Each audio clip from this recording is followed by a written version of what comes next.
from the States. I come from Venezuela. More coming up over there. Okay. Let the black fly in. I think they've seen all of us. No, but you can say once you're in the sale, I'll come out with you. Exit over there to your right. Yeah, let them in. I don't know. It would be a nice. Why don't we just go to the window? Act like a lady. Why don't we go?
All right, and here we are. Hello, everybody.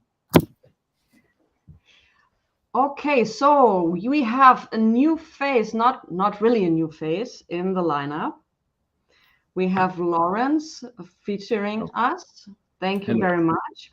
So Eve decided to I wouldn't say take a break, but step back from the SoulStream. She's also kind of rebranding her channel, and we know how difficult it is to get 90s R&B on vinyl.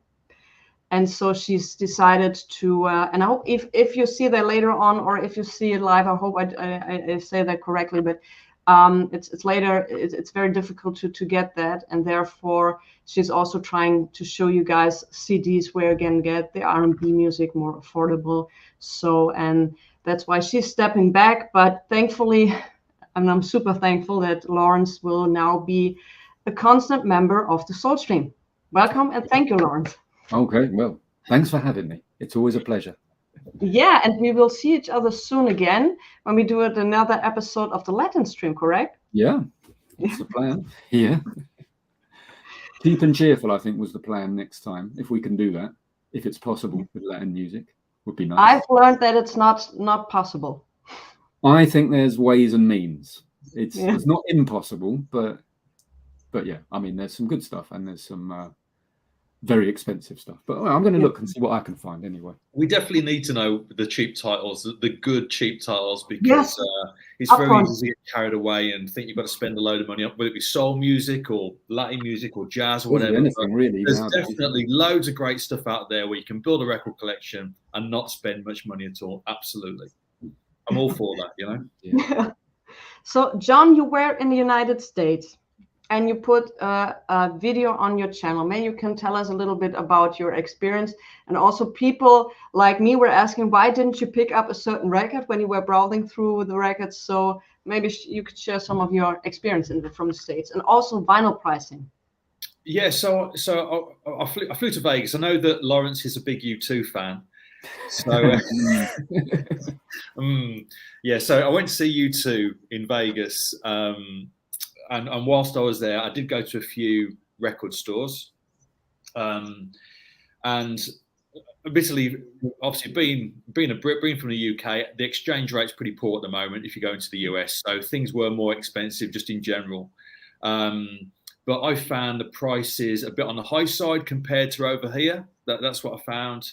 But of course, you know, the fact that you are in the US, there's obviously a lot more access to soul records purely because they were pressed in their in ridiculous quantities over there, and that wasn't necessarily the case here in the UK. So, there's plenty of soul music there. You've just got to make your choices, and I suppose you just got to get out digging, really. But some interesting spots, some interesting stores. I know you asked me the question about the Marie Queenie Lyons record, Nadine. Why didn't I pick it up? You saw it in the bin that I was flicking through. Well, it was a 2000 reissue, not an original. So, and they still wanted some like $60 for it. So, there you go. But no, it's a great experience, and obviously not something you get to do every day. So, you were in Traxwax, correct? That record. That's right. Yeah. Traxwax. So when I was there, I could barely walk through the aisles, and That's if right, I wanted to get a record out of the shelf, it was like nearly impossible. So how was your experience at that record store? You see, that record store, I mean, the pricing aside, which was a complete pain, the guy was making up prices on the spot. The actual experience of being in the shop, surrounded by so many records, and you could find stuff, you weren't just going through it blind. Everything was well organized. There's an entire wall, an A to Z of soul and funk. And, it's mixed high-end stuff with cheap sort of less than $5 records, whatever. It was all there. It was all tightly packed. All you got to do is just take a chunk of it out and then, give yourself some room. But I could spend days in there. It was, it had such good stock. The problem was the pricing. But that side, I think I bought 2 records when I was in there. And I was in there for about an hour. It looked amazing in your videos, but I could see it's a very dangerous shop to get carried away and disappointed as well if you suddenly. Yeah, that's right. And I did hand over some records, and the prices that he came back with were just absolutely obscene. There's no way I was going to be paying anywhere near those prices. So my experience was I found this record in the bins. Okay.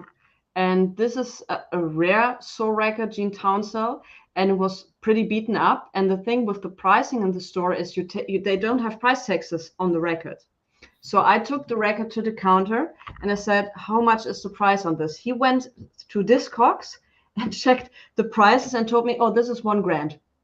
Yeah. And I was like, what? This is not nearly $1,000. And said, yeah, but it's in great condition. It wasn't in great condition.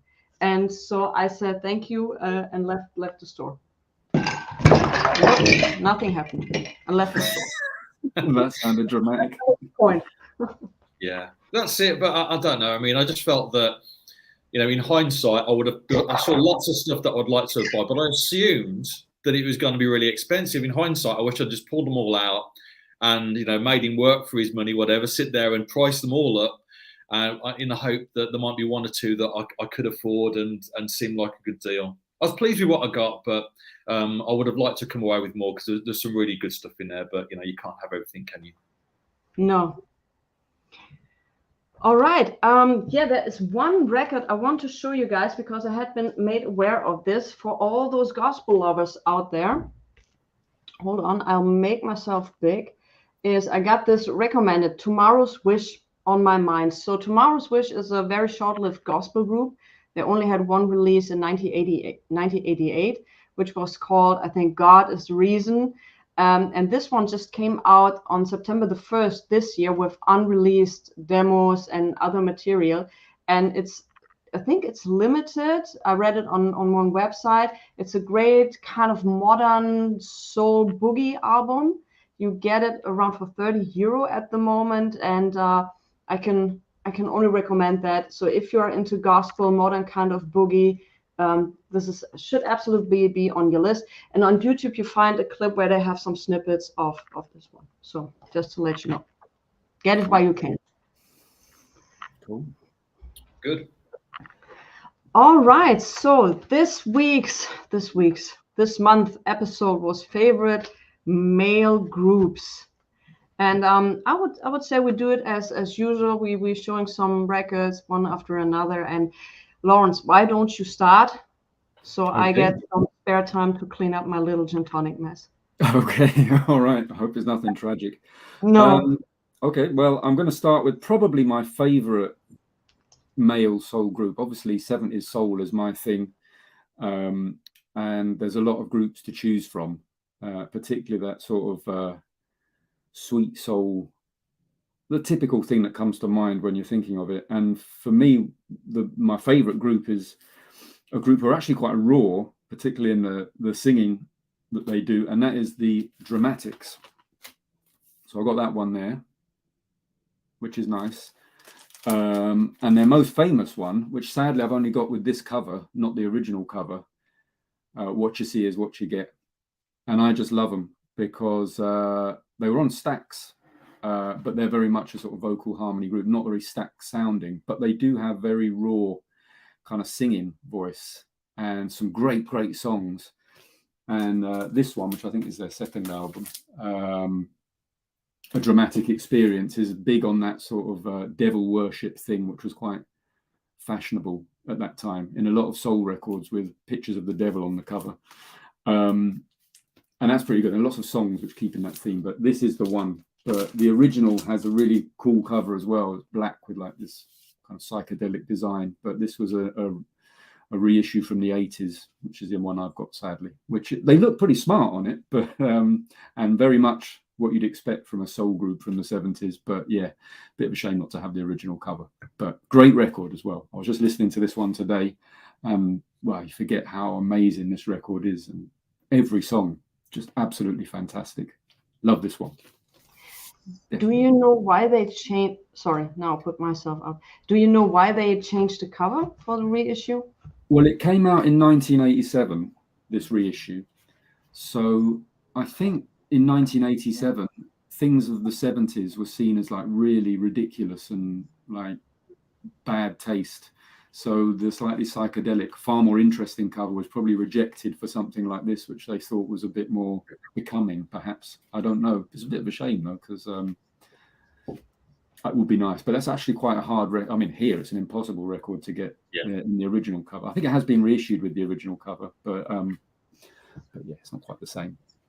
Now, I always get confused. I always get mixed up between the Dramatics and the Dells. And didn't they make a? Didn't they put out a record with the Dramatics versus the Dells, or the Dells versus Dramatics? No, the Dells did it with the Moments, was it? I think the Moments. Oh, right. Okay. I'll have to look it up. Well, I'm thinking of the Moment. I know there was one where two groups did one together, but yeah, can't remember. I thought they're from Chicago, the Dramatics, even though they were on Stax. And the guy, the main guy, I think is Ron Banks.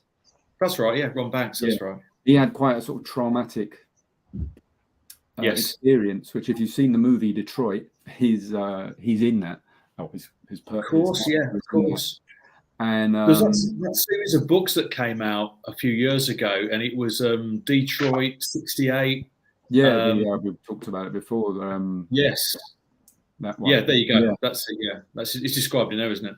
Yeah, so perhaps that to some extent explains he's got this kind of broken voice when he sings with this crack in it. Yeah. It's really good, really great. But yeah, the Dells are quite a different sort of kettle of fish. Yes. They would seem to have been around for ages, the Dells, and their whole sound changes, but is always good and always worth listening to. But yeah, there's the rawness that I like about the Dramatics. The track that I've got that A Dramatic Experience album, and that's the one with The Devil Is Dope on it, isn't it? And that's a great tune. That's a great one. Yeah, it's got that kind of boiling electric guitar as well, which is really nice. Yeah. And there's lots of sort of anti-drug songs and things like that. They have quite a lot of, as well as your romantic numbers, they have these kind of unusual. Well, not unusual, but a lot of sort of socially conscious ones as well, which is interesting. And like the thing I like, my favorite tune by them is What You See Is What You Get. Yeah. I think it's like the paranoia of the times kind of reflected there in that song. Yeah, absolutely. Yeah. And you say great vocals. So that they recorded for Stax, and then where did they move to after Stax? Sort of mid-70s they moved on, didn't they? Yeah, I think it wasn't ABC, but it was, I think Atco.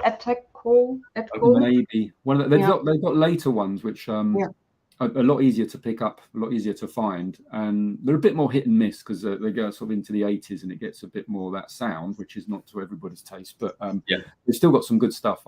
They're always worth checking out, the Dramatics. But those are the only two albums I have by them. So yeah. things to look That's out. good. That's good. I always thought that the Dramatics album, at least up here, I've seen them very often in the €5 bin.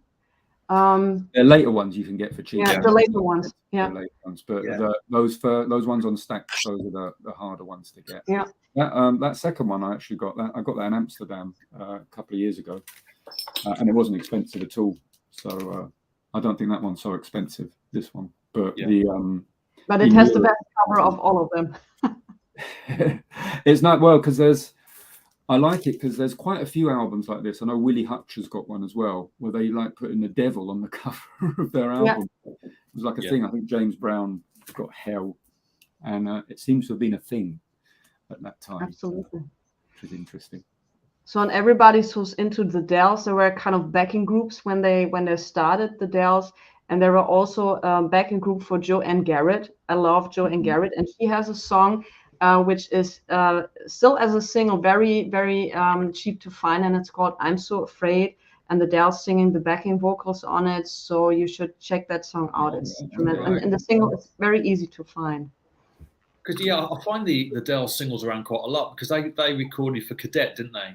Yeah, and, exactly. I see their 45s around quite a bit, and I do pick them up quite a few. But the albums I don't see as regularly. But yeah, for some reason, when you held up the Dramatics album there, Lawrence, the first thing I was thinking is, is it the Dells or is it Dramatics? What? Is it? Yeah, I've got a real mental block there, So yeah, great stuff.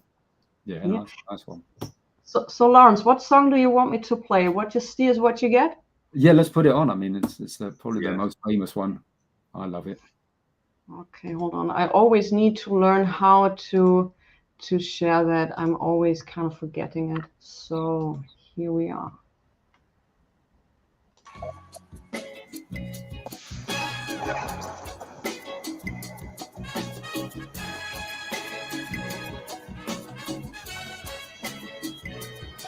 Some people are made of plastic.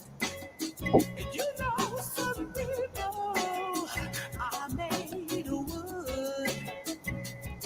Some people have hearts of stone.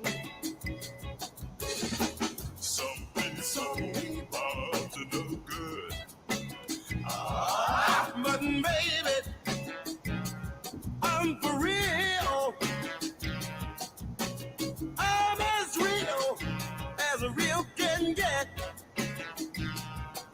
If what you're looking for is real loving, then what you see is what you get. All right. So, and I think, Lawrence, the Willie Hutch album you were referring to was the one, yeah. Beast. The Mark of the Beast, yeah. Oh yeah. That's a great one. It's a nice one. Okay. Is it signed though, Nadine? No. He, I went to his grave and I asked many times but he was not responsive. No, he wasn't forthcoming. Right. So, John, I can hardly wait for your choice.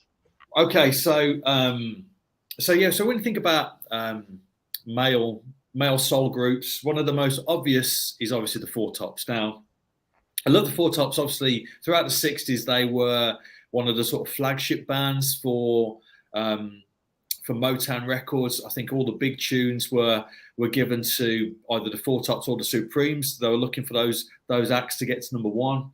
But obviously, you got to the early '70s. Motown moved to LA. The Four Tops stayed in Detroit, and they felt a little bit unloved. So they left Motown in about '74, I think it was 73, 74, and they moved to ABC Records. Now, we're talking earlier on about the price of soul music. Now, the records that they made for ABC are cheap. You can get them all for less than £10, normally for around £5 each. And certainly the first three that they made, I think, are fantastic records. So for example, the first album that they put out was Keeper of the Castle. And I think it sort of reinvigorated their career. They certainly were a lot more focused. I think that many of the Four Tops Motown LPs from the 1960s are a bit hit and miss. Now, I love the album Four Tops on Top. The first side is one of the best sides of soul music you'll find on an LP. The second side is full of show tunes and Beatles covers, and it just really peters out. Whereas I think these records that they made for Probe, for ABC, are far more focused. Now, this had a couple of really big tunes on it. Obviously, Keep of the Castle, but also Ain't No Woman Like the One I Got was a big US hit as well, top 5 hit, I think it was. And that's a lovely record. The follow-up to that, Main Street People, another cheap record. This includes the track, what is it? Am I Man Enough, which was used in the Shaft in Africa film and on the soundtrack to that as well. So, a great vocal on there. And that's a good record as well. But my favourite is the third album that they put out on ABC, which is Music of the Minds.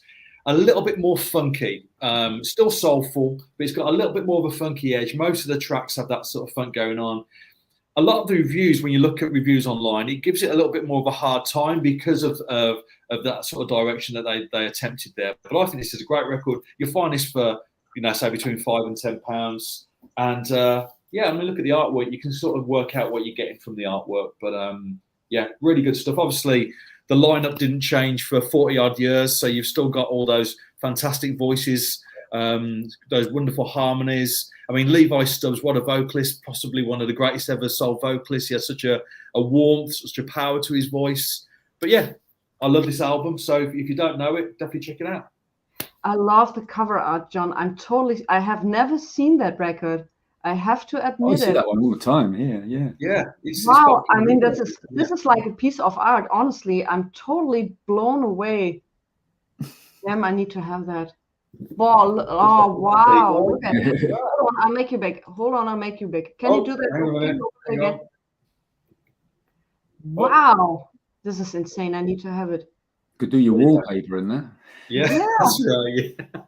Yeah. But no, I love it. So, but yeah, so I think there's some reasonable size hits on here. I think One Chain Don't Make No Prison is, I think, the opening track, and that did quite well. But yeah, it's pretty consistent. I think it's a really good record. And I say it's funky. It's 70s funky, So yeah, good.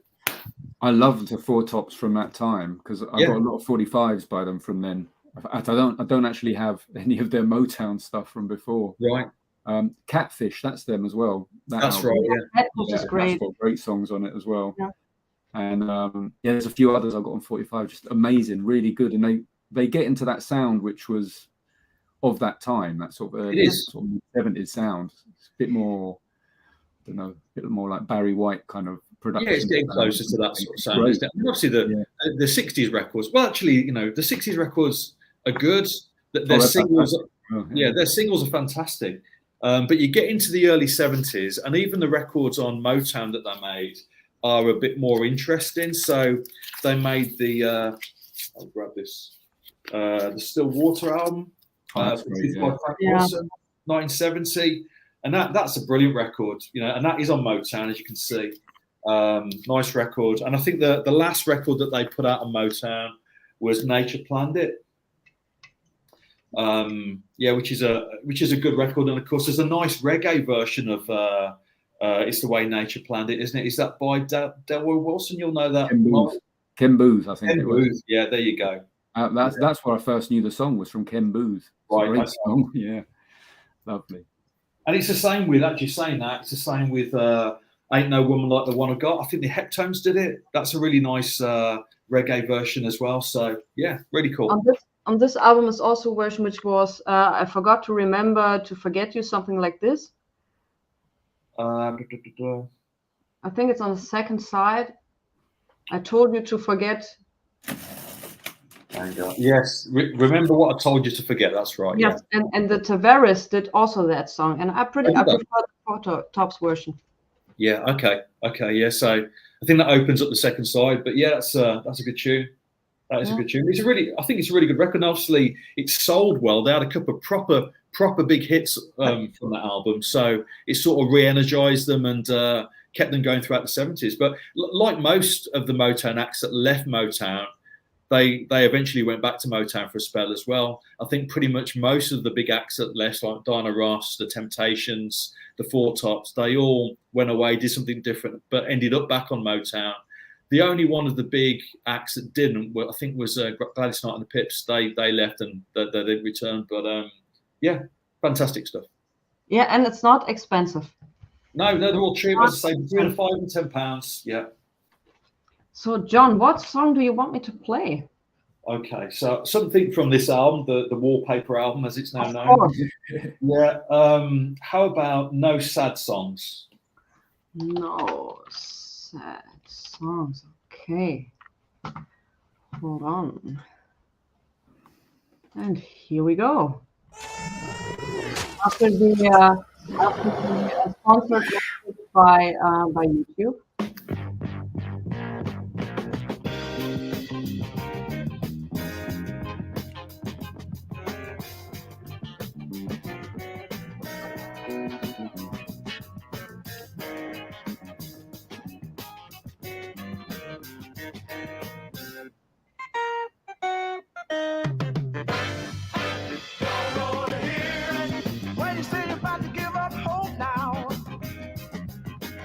And you declare you can't cope.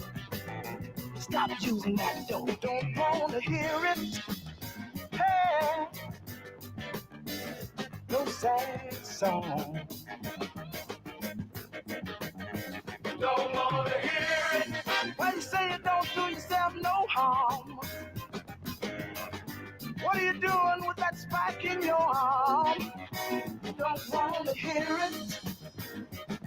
Hey, no sad song. Don't want no bad news. That stuff I can't use. That's a fantastic Very nice. song. Yeah, cool. Yeah, so if you see that one about, pick it up. It's cheap, and yeah, really. And obviously, you can't go on the vocals. It's a Four Tops, you know. So. Yeah. Wow. All right, you put the bar very high, tell you that. So I, at the moment, at one of my favorite groups, the Choice 4. So the Choice 4, okay, I hope you can see me. Whoop, not again, don't follow. So the Choice 4 were actually being produced by Van McCoy, The Hustle. And he did all 3 albums with them, and they're very cheap to get. They sound tremendously good. And John has a signed version of, if he ever telling me where he lives, I'm going to break in and steal that record for him, because he has a signed copy of David Rutham's Walk Away from Love album. The Choice 4 recorded that song first. Oh, really? I didn't know that. Yeah, they and there was also another song they recorded first, and I think this was Ready, Willing, and Able, which also David Ruffin later on sang. And you can get these ones tremendously cheap. So what I have to say about this group is when it comes to Walk Away from Love, David Ruffin is killing it. So this is their version is very soulful on this one, very soulful. But if you are used to David Rutham's version, it's like a little too soulful for me. But otherwise, they have very strong vocals. And after their last album, they stopped working together. And they had out a hit in the dance clubs even after they broke up. They released a song. Come Down to Earth, which was a big club hit, but that was released after they already had split up. So the Choice 4 is, if you see them, they are tremendously cheap to get. If you see them, go and grab them.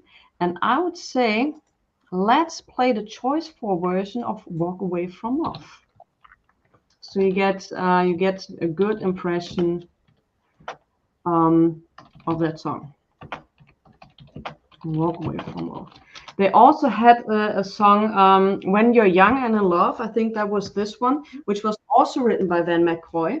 But at the same time, when they released their version, another person already released that version as a disco version, and it was a huge hit.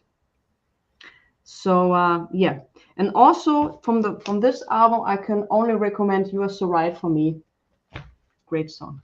But let's hear the original first version from "Walk Away from Love." I hope not after a sponsored message from YouTube. So. Wer Windpop.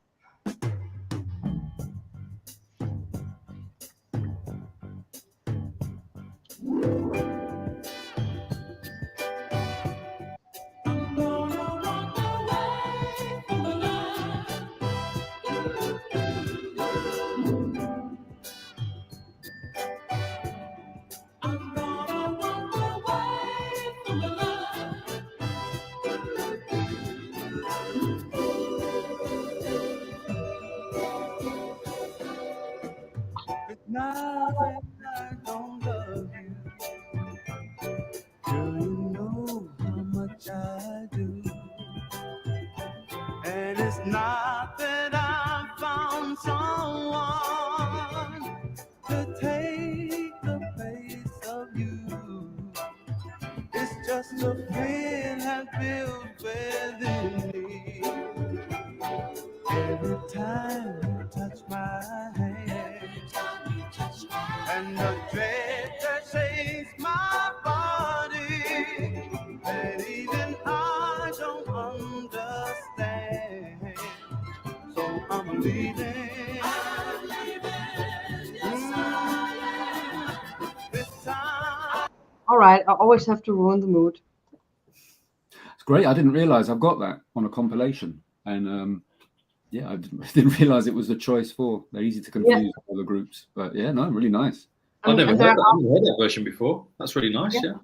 Yeah, and it's for me, if you're used to the David Raffin version, he really, but this is, like I said, a very soulful one, and you get their albums between 5 to 10 euros or dollars, and you get the whole catalog for less than 50 euro. All three in stunning condition.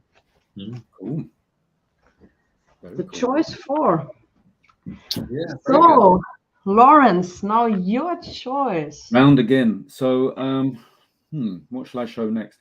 I don't think I've shown this before on the other one. Anyway, see what you think. Can you see that one without the glare?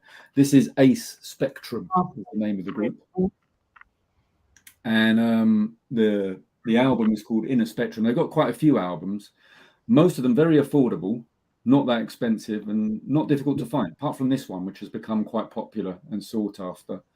And because it's chock full of really good songs and big sort of classic, we're going to say boy band things, but no, male soul groups. There weren't boys, there were men. They certainly were. Looking fine on the back there. I should take the shrink wrap off, shouldn't I, really? But I don't know, I feel like I want to keep it on. But some really nice stuff on here, and really great production. I think I really love the music accompanying them on this album, and just some really good songs, sort of classic cheesy romantic stuff, and some more interesting ones. The last song on the album is quite nice because it's quite long, and then it goes into this sort of slightly sort of bossa nova Latin thing at the end. It makes it a bit different, but yeah, really good group this. And this is, for me, the best album that they've got as well. Not sure about the cover art, but yeah, but great. The covers, honestly, they were like pieces of art. I mean, they really put some thought into that. Well, they certainly don't make covers like this nowadays, do they? But yeah, why not?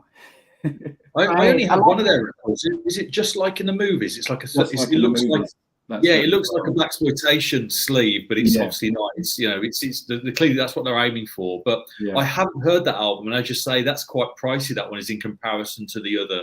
Yeah, I was really chuffed to find this actually. That was quite a few years ago now, but it is great. So how did you hear about that, Lawrence? Was it on a compilation, or did you? I think probably I think I probably found it on YouTube, just like searching meticulously through YouTube, and things come up. Like there's a lot of quite good playlists you find. Yeah. I found a lot of good music that way. People have put playlists, and you sort of go through and discard some and others that are worth taking note of. And that one came up. And it's also an album that, I don't think this one's got one, has it? No. But a lot of those Atlantic, because this is on Atlantic, a lot of those Atlantic inner sleeves have albums, the pictures of albums. And I've seen this on quite a lot of inner sleeves as well. Right. As a sort of publicity of all the albums they're selling. So maybe that's it. I dread to think how many hours I've spent looking at those sort of inner sleeves. Yeah. Just going through the albums. Yeah. The worst ones are when you see them and there's an album there that you want, and you can see the advert from the time, how easy it would have been to get then, but now it's impossible. Yeah, I know that. So thanks, Doc, so far for the great choices. So, Lawrence, why do you think this is getting more expensive or more It's very popular in this country, certainly, amongst sort of soul.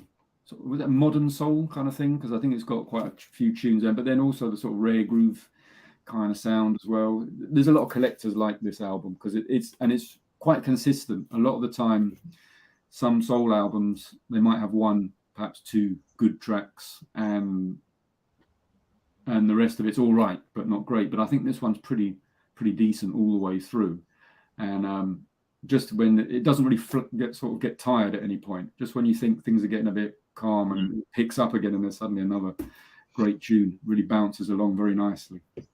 So yeah, that's why. And I think I've seen it about, but yeah, I mean it used to be like, I mean, I got this for about £15, I think, and I have seen it for sort of 20 or so, a bit battered, but now I think when you look on the internet, here at least, it seems to cost a lot. I think it's one of those albums I was saying before. Some albums in Europe are really expensive because there's not that many of them, but if you're in the States, you can probably get them quite cheaply. So just like that. I think that'd be a good idea for a thread is albums that are consistent. Every track's great, whereas so many soul albums with funk records, you're buying it for just 2 or 3 tracks, sometimes even one track, And I was thinking of doing a video at some point of 1-track albums because I've got so many of them. That's it. Absolutely.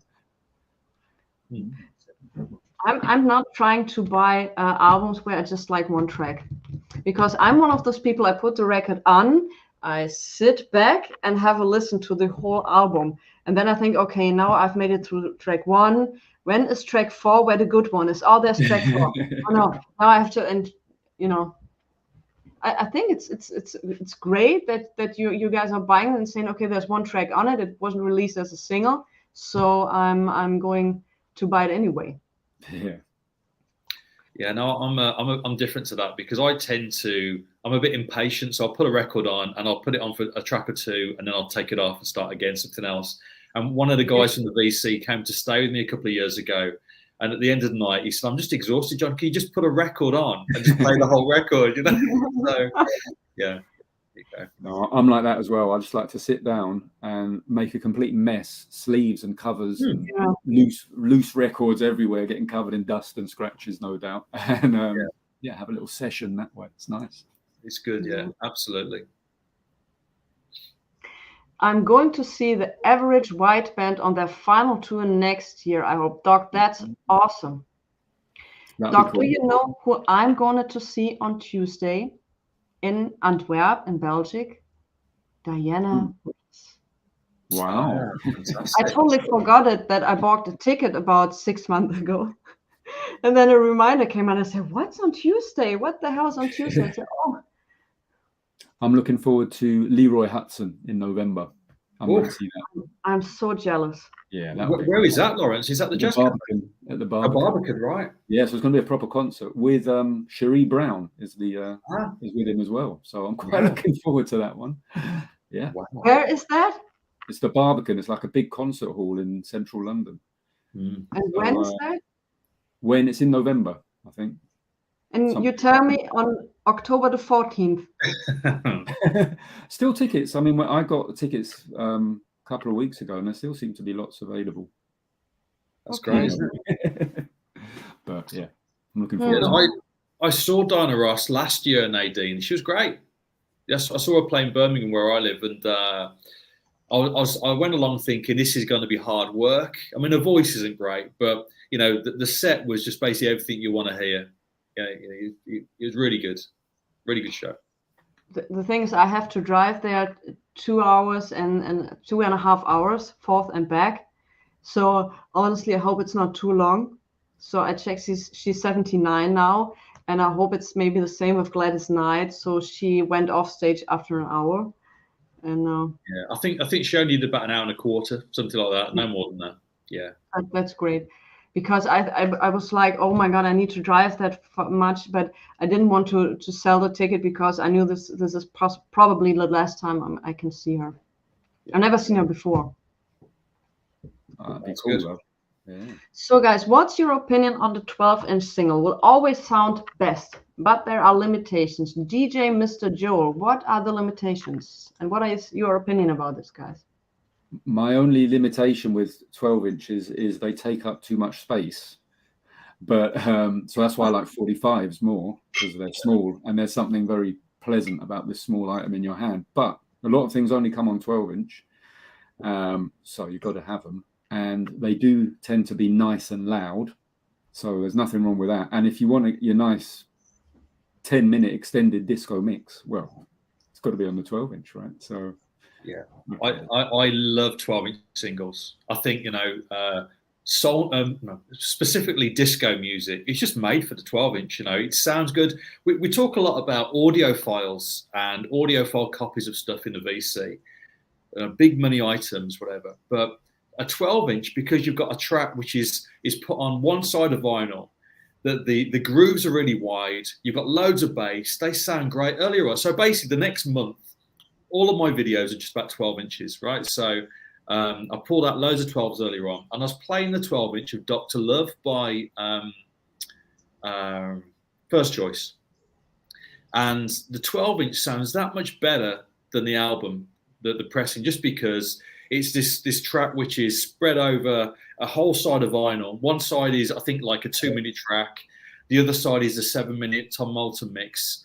And it just sounds fantastic. It's loud, it's punchy. You know, disco is made for the 12-inch single, you know, absolutely. But I totally agree with Lawrence. The amount of space they take up is ridiculous. It's a bit annoying, but they tend to be cheaper than a 45. Yeah. And often sound a lot better, particularly because you were saying with Eve, it's difficult to find vinyl of a lot of R&B and 90s stuff. There's loads of 12 inches of all of that, and they're all relatively cheap because people they only seem to be interested in albums. But I mean, if you're thinking hip hop or R&B, you can get lots of really great 12 inches for very affordable very reasonable prices. Whereas the album, with that on, will be ridiculous, like 70 quid or something like that. So but even soul music, you know, I know that last year there's a reissue of the Guardian Angel album that came out. So the original of that goes for 150, 200 quid. But I remember you showing, Lawrence, the 12 inches of the 3 singles, whatever, that came off the album, and they're all less than a £5. Yeah, and basically they're the only tunes you need. The rest of the album is maybe all right, but you can probably live without it. It's the same. I've got an album here, and it's exactly the same deal as well. The album goes for 70 or 80 quid, but the 12 inches are literally £2 or £3 each. Yeah. So they sound great. And you'll find remixes on these 12 inches, which you find nowhere else. Like with the Dr. Love, you only find this remix on the 12-inch, and it is like $3, $4, $5 dollars, super cheap, and you get a great sounding remix of them. These soul singles are very easy to find. Yeah. They are, because there's so many copies pressed. I mean, that's the thing, you know.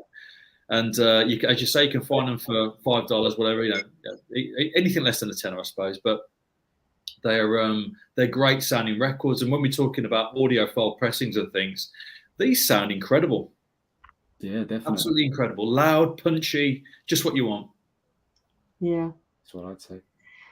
Lawrence, I can hardly wait to play a song from that A Spectrum album. Okay, A Spectrum, try Pickup. Try Pickup. I try Pickup. That's the tune we want. Yeah, Pickup. All right, so we might have once again a sponsored message. Break. by YouTube, Durch Deutschland. of course. So hold on. Here we are.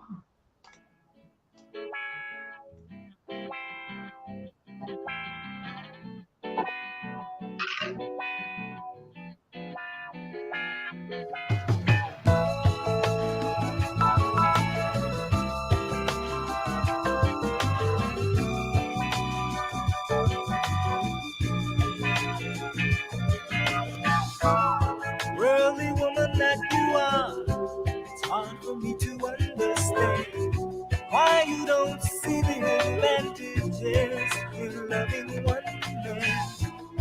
Could it be that you're afraid to change your way of life?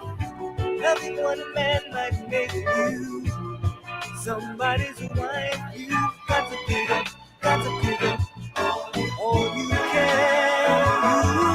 You've got to pick up, got to pick up every man. You've got to pick up, got to pick up all you. Life is much too short to play it cool. One can't go through. Now I want this record. It's a nice one. I recommend it. Yeah, we're all going to be looking out for that one now, aren't we? Yeah, everybody. You should tell us before, Lawrence. Before we do the stream, you tell us. So we might get it better. Oh wow, I'm hooked already, Lawrence. But it's a good one, and there's some more upbeat numbers as well. But that's like a nice mellow groove. That's my kind of thing. So yeah, definitely. So DJ Mr. Joel says low-key Hearts of Fire vibe or vice versa. Maybe. Okay, John. Right. Okay. So my last week has been all about listening to Prince. Right. So Prince is my favorite artist, and a couple of weeks' time, there's a reissue. Well, I suppose it's an archival release around the Diamonds and Pearls album. So it's I think it's like 12 LPs or 12 CDs, whatever, you know. And it's basically mops up all of the album, the remixes, the singles, the B-sides, and loads of unreleased stuff as well. So as a warm-up, I've been listening to lots of Prince. Now, saying that though, my wife has told me off because we got a little boy, he's 7 years old, and of course Prince's lyrics aren't necessarily suitable for young ears, you know. So I've had to sort of divert away from Prince and play Prince-related stuff. So I've been listening to a lot of music by the time, which doesn't necessarily have all of the bad words in there, you know. So the first 3 albums by the time that came out in the early 80s are pretty much Prince albums. It's just a vocal by Morris Day, which separates it from a Prince release. Prince basically wrote all the songs. He produced the records. He played all the instruments, and there you have a Time album. Now, the first 3 records are fantastic. So you've got The Time, you've got What Time Is It? There's a picture of Morris Day there. And finally, the one that most people will know is Ice Cream Castle, which features the songs from the Purple Rain film. Obviously, they feature in the Purple Rain film. So the songs Jungle Love and The Birds are featured in the film. So those 3 records have been playing to death. But they are funky. It's early 80s. It's that Minneapolis sound, you know, what you associate with Prince. But it's, great songs, drawn out funk tunes. So tracks like, certainly the debut is probably the best. Tracks like Cool and The Stick and Get It Up are just great. I say early 80s drawn out funk tunes. So yeah, I love these records. And I say I've been playing these to death for the last week or so, but brilliant.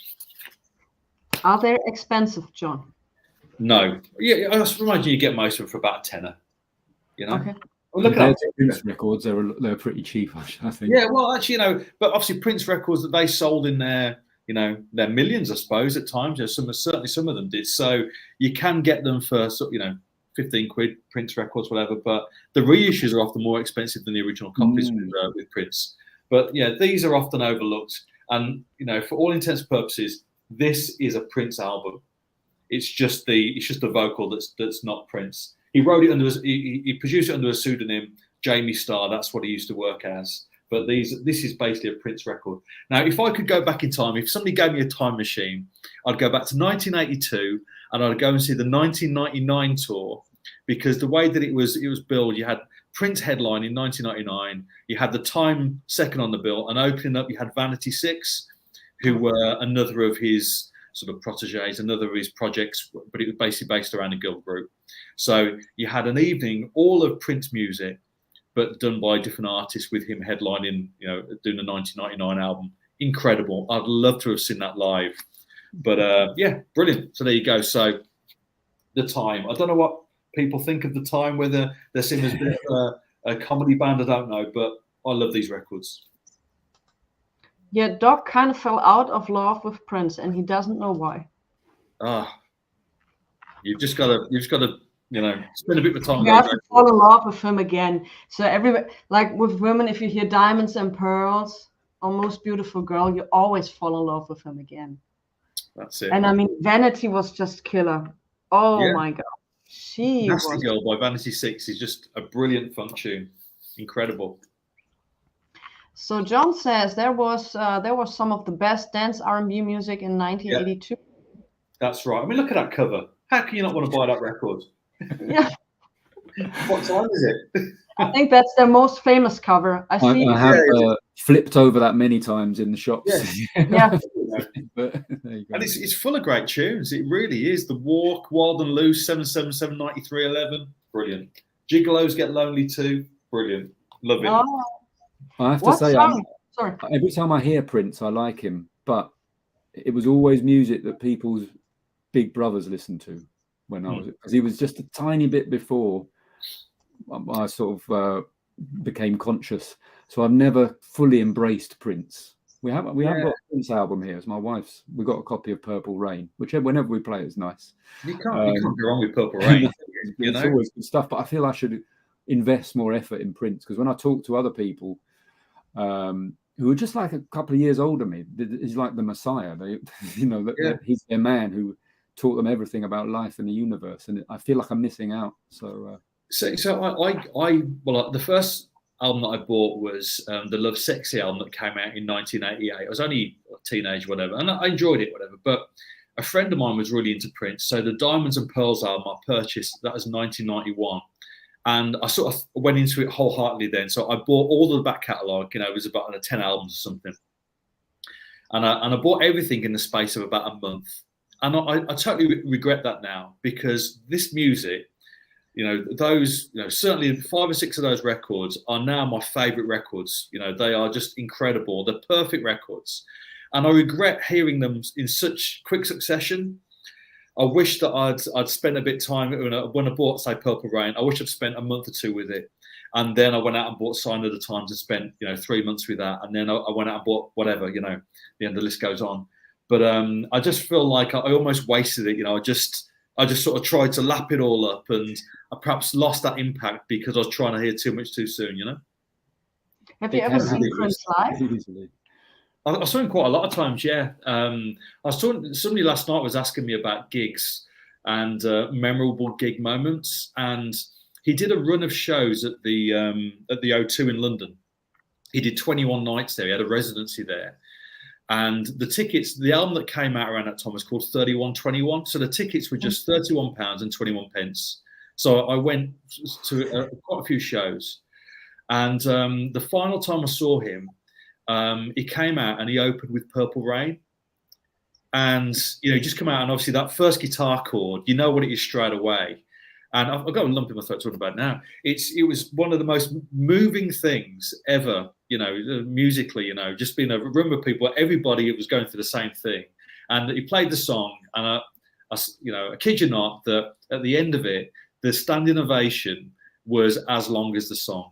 It was just perfect, So yeah. So when it comes to, I've seen plenty of bands over the years, but that was the moment, So yeah.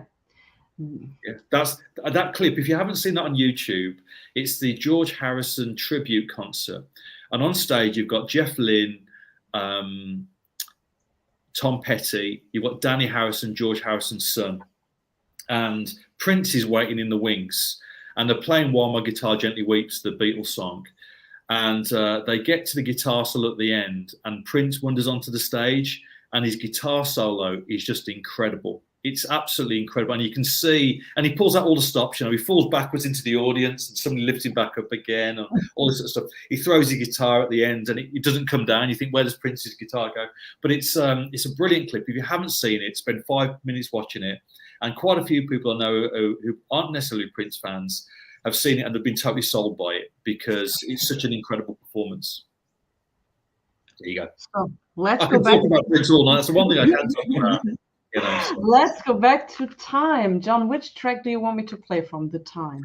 So try the first track on this record, Wild and Loose.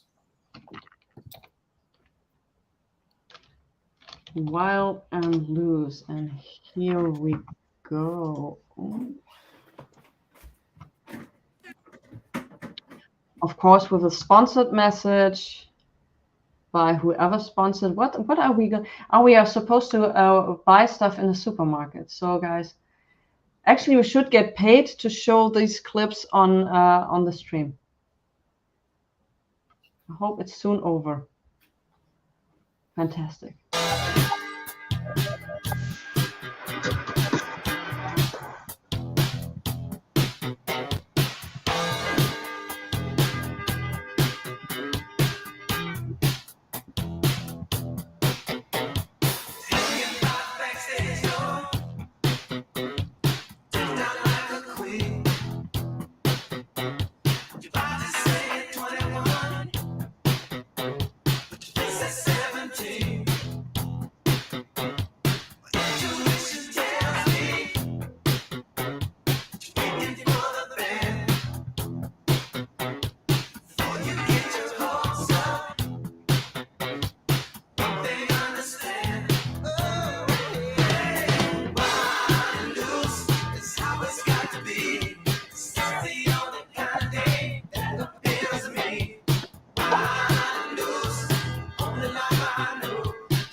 That's Prince through and through. It is, yeah. It's basically a Prince record, isn't it? But it's cool. It's very good. Sorry about that. So don't worry, John. Ed, you can reward the stream and get to John's emotional. I want to check out that Prince video of While My Guitar Gently Weeps as well. So Ed has just joined, and he just said he's just missed the Prince talk. So I'm going to do it all again now. Okay, all right. Wouldn't be so emotional like the first time. So, yeah, Doc says 100% Prince, and Ira says, I love Prince. Oh, wow. Okay. So once again, the bar is very high. I'm going back a couple of years earlier before Prince. And so what says DJ concerning the Nadine? The freedom from advertising easily justifies relative low cost of YouTube Premium. Yeah, that's right. It depends on which country you are living in. So, all right. Let's get back. So I'm at the moment totally into the Independents. Is anybody of you knowing the Independents? Yeah, I always see that album with the jackets. And, yes. I always think I'll get it another time, but I know it's pretty good. Yeah, it's a once again super cheap album, and it has their hit on it, "Leaving Me," which is actually I think their biggest hit. And this group features Maurice Jackson, Helen Curry, and Chuck Jackson. And these were a tremendously successful group from the early 70s on. And what I also can recommend is Just As Long As You Need Me Part 1 and Part 2. Tremendously good and also very, very affordable. And they only released 2 albums. So this is their second album with I love these cover arts. Pretty cool. They had an edition with Eric Thomas, and also from the beginning to the end, in my opinion, is also a great album. It's all over the same old day. So there's a track on it which is called The First Time We Met, which is the title of the first album. On the first album, there's no track which is called The First Time We Met. So I think this track on the second one should have been on the first one. But like I said, tremendously cheap, €10 each album, and in stunning condition. It's very easy to find, and they're just a tremendously great 70s vocal group. So what song do we play? I think we are playing their biggest hit, Leaving Me. The Independents, Leaving Me. So here we go. And before we play that, we wait for the advertisement to be gone. Actually, I have YouTube Premium, but something is changing because I never had that advertisement thing before. And I know I paid my bills, so I have to check what's going on. Anyway, here we go.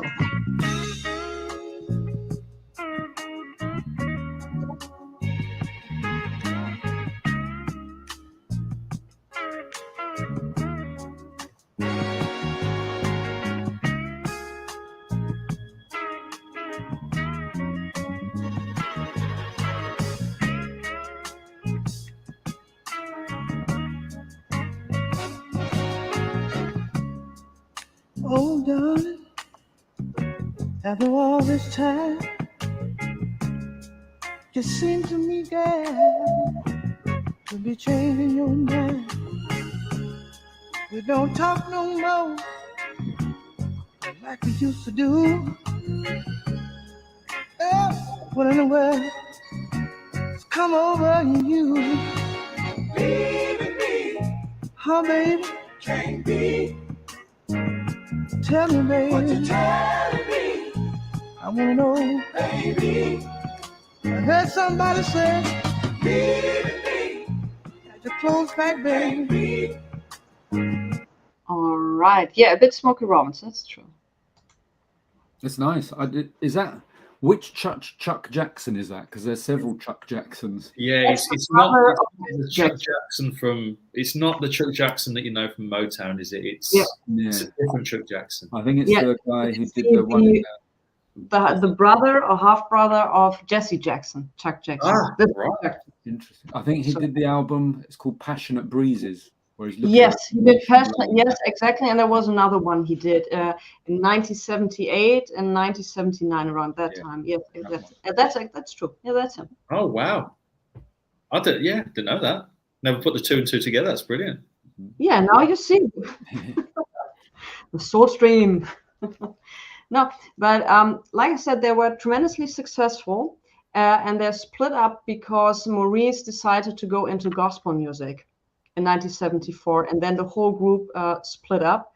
And Chuck and Marvin Yancey, who was always producing in the back of this record, were helping to produce the first works together. Chuck and Marvin produced Natalie Cole in the beginning.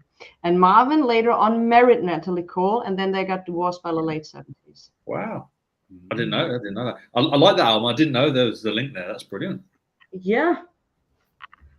So sometimes it's really, when you check out a group and then it goes this way and that way, and at the end they somehow connect once again. So that's...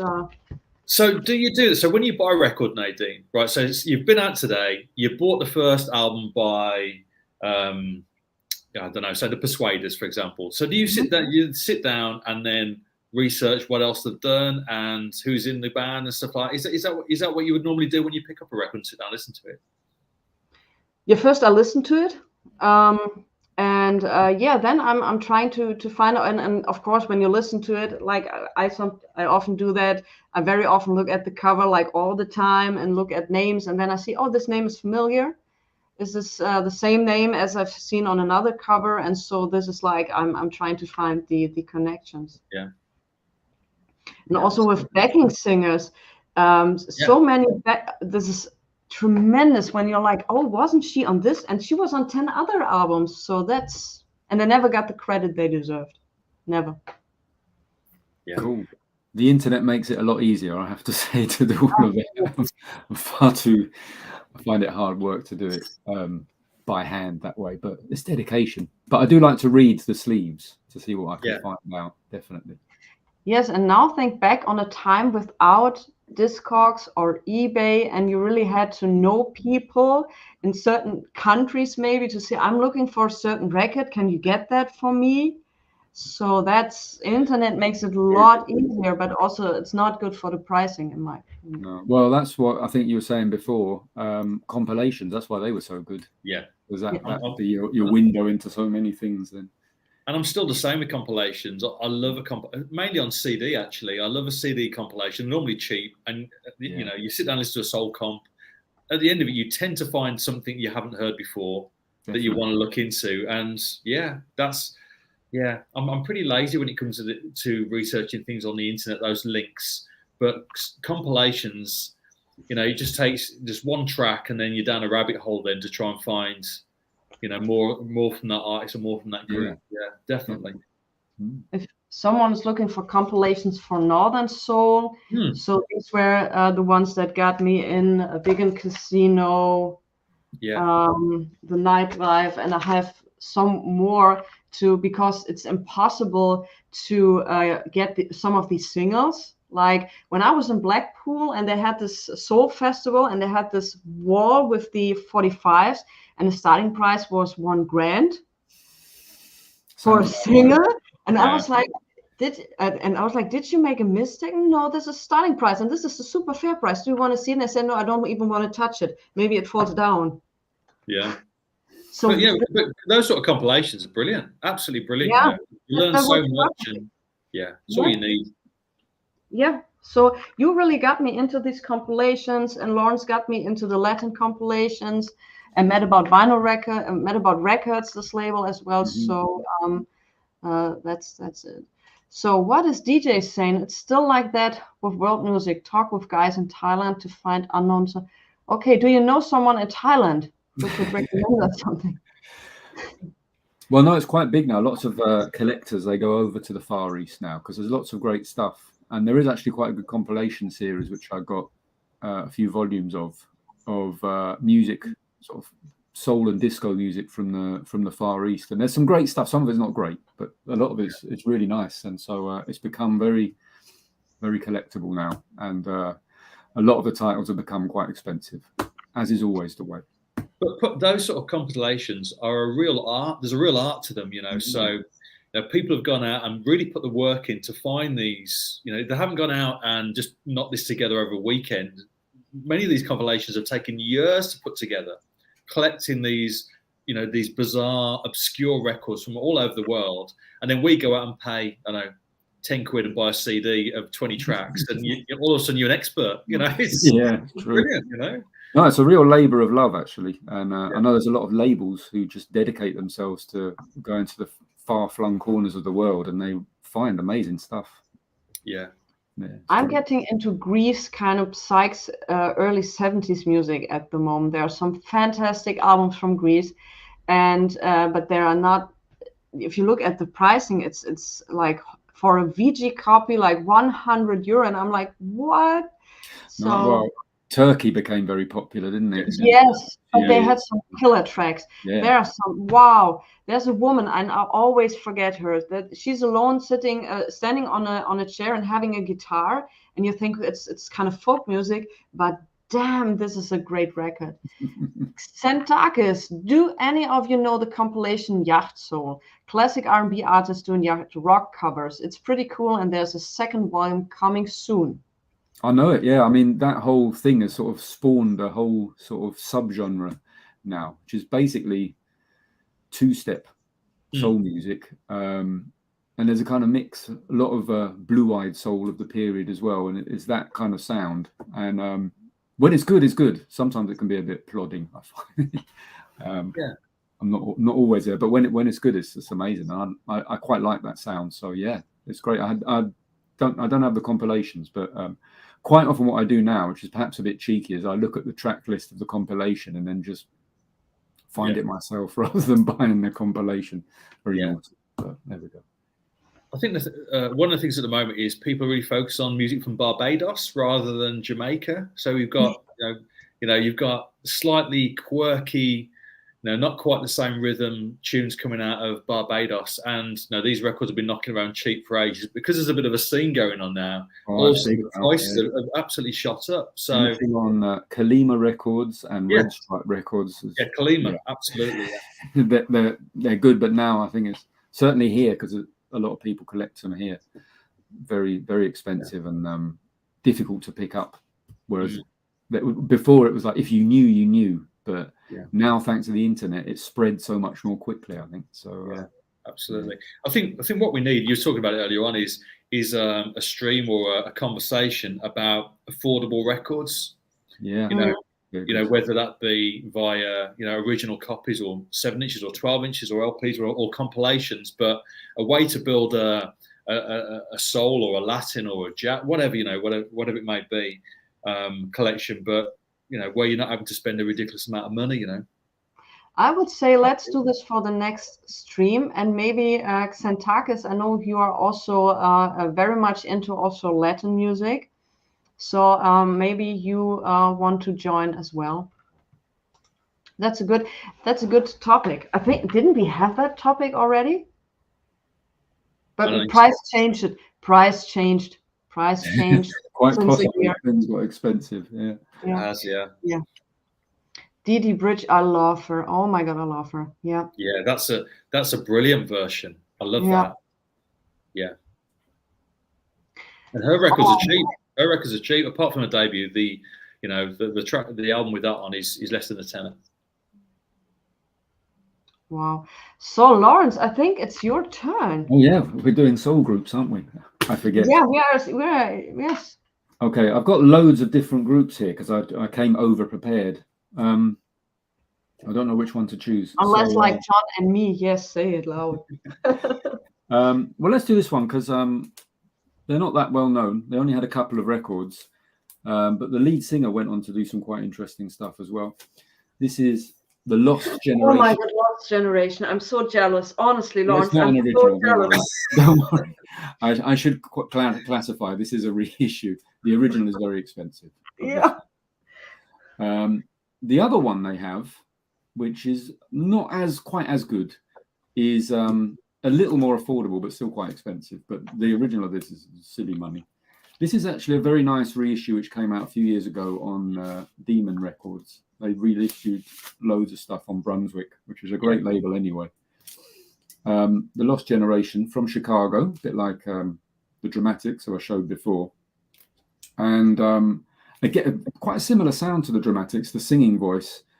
They sound quite sort of gangster, can I say that? They sound kind of mean and naughty, but it's a great record, this. And they've got some covers like Tired of Being Alone and Thin Line Between Love and Hate, but there's some good stuff, original stuff on here as well. And anything on Brunswick is always worth it because the sound is very particular.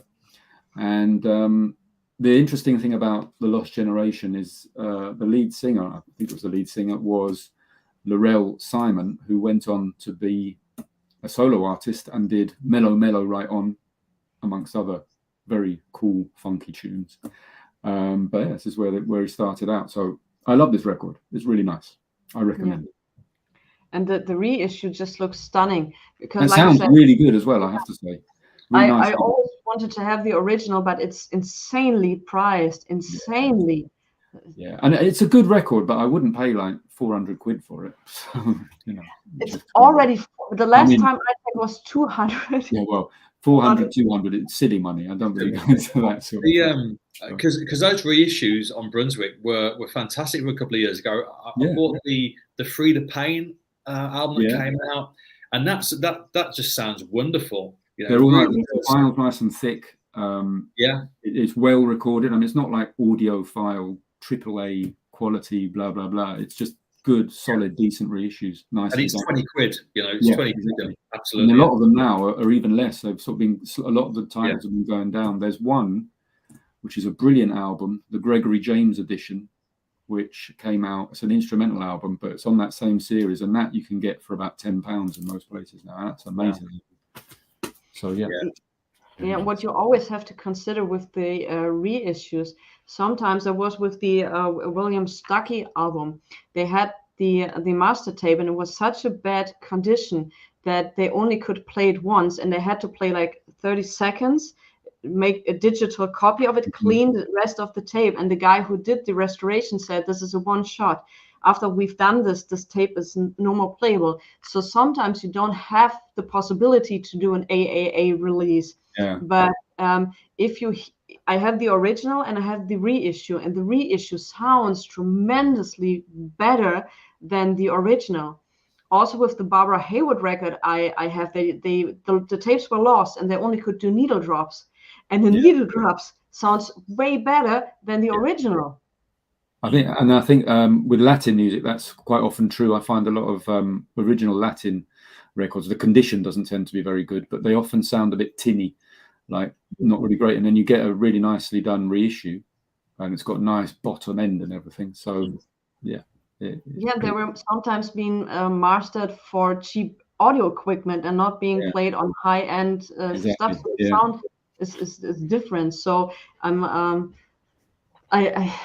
think reissue is a good thing if you can't afford an original, or if an original is nowhere to be found. And sometimes if you complain about it's not AAA, the tapes might be lost or totally damaged.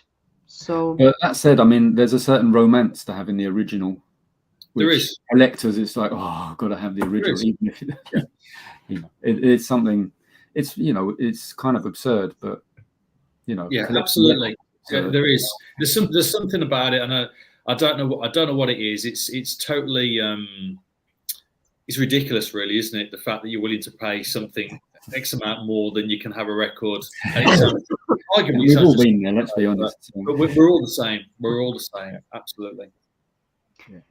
Yeah, and sometimes these records never turn up. It doesn't matter what you do, but there are far worse things in life than not getting. Sometimes when you get a record that you've really wanted for a long time, it's quite an anticlimax. It's the hope that's exciting, Exactly, and then you're like, okay. And somebody told me, once you get that Barbara Haywood record, I promise you, the weeks after that, you already have a new one you want. And I said, no. 2 days later, I said, oh, there's another one I want. And I'm like, oh, I've been like that. I've been wanting records for ages, and then I finally get it, listen to it a few times, and then put it away and don't listen to it for a long time after that because, it's I'm sure psychologists could have a field day with us, frankly. But yeah, we should do a group session. It's cheaper. Yeah. Lawrence, what song do you want to play me from this wonderful record? There's some nice ones, but I know the one that a lot of people like, and I quite like, is "This Is the Lost Generation." It's called. Yes, of course. The opening track, and it also has an instrumental of it on this album. Very nice. All right, hold on. So, Zahnfleisch entwickelt wurde. Yeah.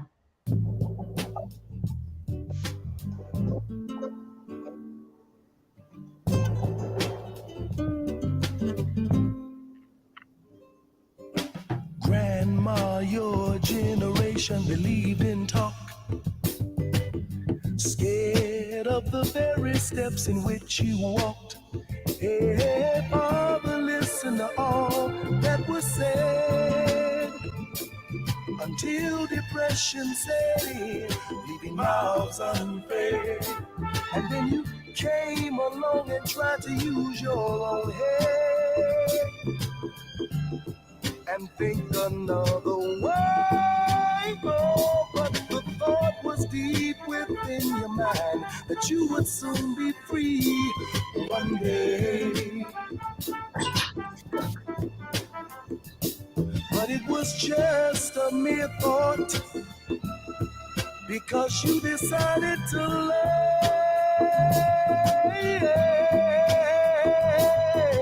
Then came me with a brand new thing and all types of different views. And after you, Isn't that a great track? The whole album is just superb. Yeah, no, it's wonderful. And I think one of my favorite people who I always look out for on records, and he's always on Brunswick Records, is Tom 84, 82. I can't remember what he is. He's the original. He's the arranger. And whenever you see him on a record, always worth getting it, because it will just have beautiful strings on it. And yeah, most of the Brunswick Records, that's him. And the other usual suspects, but yeah, it's a lovely one. That. So guys, in the gallery, I tell you what, if you are stop smoking, you're saving money to buy new records. That's the main issue you should always consider. Stop smoking to save the money to buy more records. That's my advice for that. But it's nice that you share this with us. It's a tough fight, I know, but I know you can make it. Or you could go the other way. You could buy less records and buy more cigarettes. I don't know, one of the two. No way. So I'm still thinking about, like I already discussed with John. I lost a little control with the records and the ones I've got, and I need to do something with my shelving. But that's a whole different story. So John, but by the way, Lawrence, you have a nice shelf in the back. What's that for a shelf? That's not the IKEA Kallax. No, I made it. No, wow. No. Well, I did have some help actually, but yeah, it's just wood. It looks nice from afar. When you get close, it's not very good at all. And I do worry that it's going to come tumbling down at some point. But I made it specifically so that the records aren't stuck inside it; they're sticking out a bit, so they're easy to get at. Yeah. But yeah, it's been there for about. I've been living here for about 8 or 9 years now. So yeah, it's getting, and there are more and more records every time. So yeah, they're just about holding up. I do worry sometimes because it's just MDF. It might suddenly collapse on me one day, but it doesn't look like it's sort of bending or doing anything too bad. So yeah, it's all right. And John, you're like me, having IKEA Kallax, or do you? Oh yeah, IKEA, yeah. And somebody keeps pointing out in my videos in the comments that I put it up the wrong way round. Have you ever seen those videos which everything collapses and all the records go like that? So I put it up that way. So it's quite exciting. You know, is it going to fall over today or is it not? You know, it adds to the excitement. Yeah. I've seen some picture of collapsed Kallax, and I said, no, oh my God. No, so I've got a couple of the Kallaxes, and they're attached to the wall. They're bolted to the wall, and you've got some brackets, and there's no moving them. So, but I have put them up the wrong way around. So if they do fall over, it's my own fault. Do you have the cheap brackets in there, or? Ah, no, it's a mixture, Nadine. I don't separate the good stuff from the cheap stuff. It's all, it's all in there. My dad comes round and he keeps telling, because my records are in an upstairs room, and he keeps telling me that everything's going to come through the ceiling, which probably will do one day. So yeah. But this already happened, because the weight got so heavy. It happened at least in Germany to a few people, because it got so much weight that the floor couldn't handle it anymore, and it fell down. Yeah. Oh my gosh, slightly worried. I'm on the top floor here, so there you go. Be worrying. So the people below you need to duck or get out of the way or something, don't they? Yeah. So you see, real men have custom-made shelves. I always knew it. Yeah, there you go. Yeah, absolutely. So, but if somebody's in the gallery having an idea for shelving ideas, so please let me know. My downstairs neighbors are in for always. At least if their bedroom is under that, that's not a nice experience. All right, John. After Lawrence. Right. Really I've got a choice. I don't know what to go for. Right. Okay. So I'm gonna go for this. I'm hoping actually that either of you can help me out with it. So this is a band called Paradise. The album's called Love Is the Answer. So I bought this a few years ago. It came out in '83. It's It's an early 80s. It's typical early 80s soul funk record. It's been getting more expensive over the last few years, and this is what we're saying earlier on about researching records. I never realised they had a life before this record. So this is actually their third album. They put out 2 albums prior to this, which are both gospel records. So they're almost gospel funk records. I think they came out in sort of 80, 81, both of them, which go for really good money. They go for like £1 to £300, somewhere between there. Depending on what pressing you get in. This goes for about 70 quid now, I think. But I think this is a really nice record. But as I say, I've only found out this week that they had 2 albums that came out before this. So now you were saying this earlier on, Nadine, about you get one record and then you find something else that you want to get. So my current want is those 2 gospel records that they put out prior to this. So that's what I'm looking for at the moment. Oh, Nadine, you're killing me. No. Hold on. That's a great coincidence. So That's not the one. No. So I made a video that I found a holy grail of mine, which is Paradise, and this is a great album, yes, and it's signed. But somebody wrote in the comments, "Hey, there was another group from the early '80s, so don't get confused with them." And that was, I think, yesterday when somebody wrote, and you came up, so this is Paradise, and I was like, "Yeah, what a coincidence." Yeah. So yeah. There you go. No, so yeah, it's not the same group, but yeah. So this was a London-based band. So they put out two gospel albums in the very early '80s. This came out in '83. Yeah, I don't think you listening to this record, you'd realise that they had a gospel history. It is a typical early '80s soul funk record, and it's really nice. I think it's a great record. Similar to what we were saying earlier on about albums which are quite expensive, but the 12-inch goes, of the singles go cheap. This is one of those. So the album goes for about 70 or 80 quid. The 12s are literally £2 or £3 each, and I think that there's 2 singles definitely off it. It says on the front there, So so it's maybe worth just picking out the 12 inches.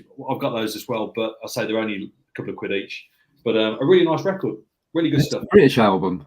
Yeah, it's a UK band. Sort of like Light of the World, High Tension sort of thing, or a little bit, yeah, a little bit, yeah. I've seen that cover before. Yeah, but I didn't realise it was so expensive. But yeah, I think it's one of those where it's perhaps only gone up in recent years. I didn't pay that sort of money for it. Yeah, I've had 2 copies of this. I paid a tenner for one last year, and I think I paid about 30 quid for this copy. That's quite expensive for me, So yeah. So hold on. We have Paradise from 1980, and I think so. Paradise and World's Midnight must be the gospel record. Those are the ones, yeah. Wow. So, and we have this theme again. We have wow, that's a great cover. So, how expensive do we get? So UK. Oh, holy shit! So what does it go for? Can't read that. 200. It starts at €230, or 225 £225 in near mint and VG Plus condition. Yeah, I've never seen a copy, so I haven't been looking for one, but I've never come across one. So, But it has reggae. Okay, reggae. Yeah, so I understand that what happened was after this album, they chucked a bit of a reggae sound in, and they broke up not long after that. So, but this is definitely a soul record, not a reggae record. All right. So yeah, I have to look into that.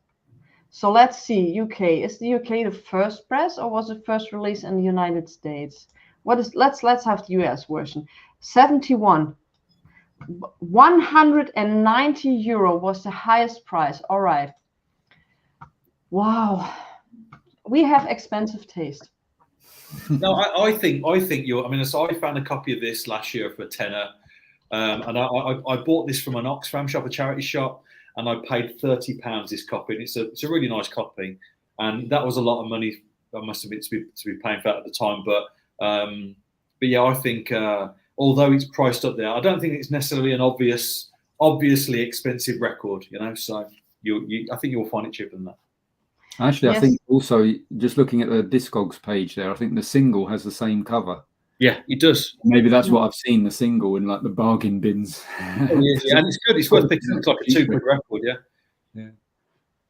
So, all right, then Bosch is in November. Maybe I'll find it there. So I would say we have a listen to this. Hold on. Okay, so John, what track? Love is the answer, the main track? Let's go for an album track. So it's called, one I was listening to earlier on, it's called Just Can't Stop. And I quite like that. Just can't stop. So let's see. Love is the answer. I can listen to the whole album. There is the track. Hold on. Yes, we have to wait, of course, till the advertisement is over, and then we can go on.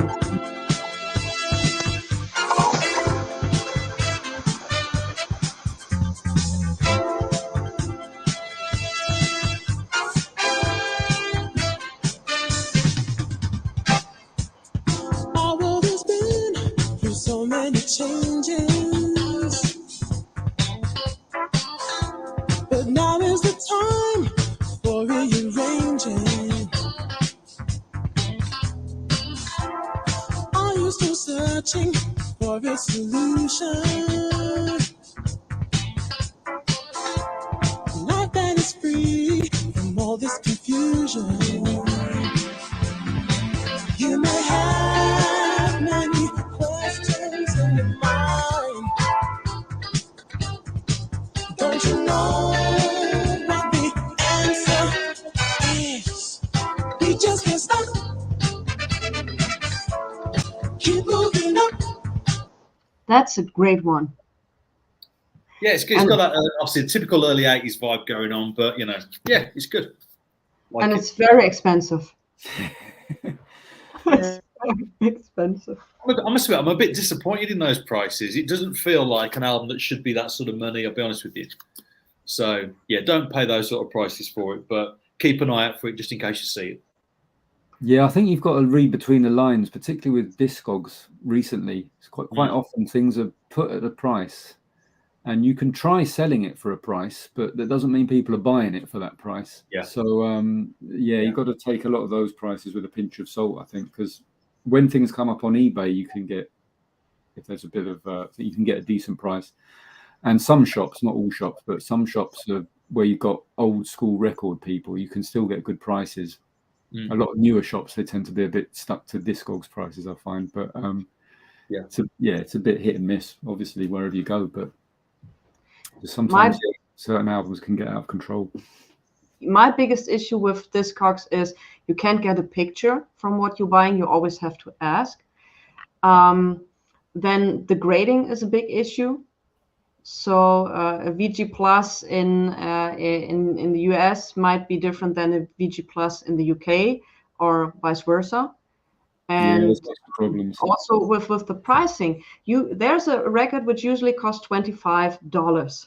Somebody sells it for $150 because it's signed by the artist. So somebody buys, and now you see, Les bought for $150, and now the €25 record is now 75 or 85, and you're like, it's horrible. There's lots of weird. There's one guy in the UK who just puts his record collection at ridiculous prices. Obviously, no one will buy it, but in doing new releases, he'll put like a new release which costs £20, and he'll put it at £60, and that will just inflate the price for everyone. And then another new thing which I've noticed, which is really annoying, people put a VG Plus record at a very competitive, like quite low price, and you think, oh great, and then you get it and it's just not VG Plus, and that's annoying because other people are selling it at a higher price or whatever. But yeah, Discogs is frustrating, I have to say. Yes.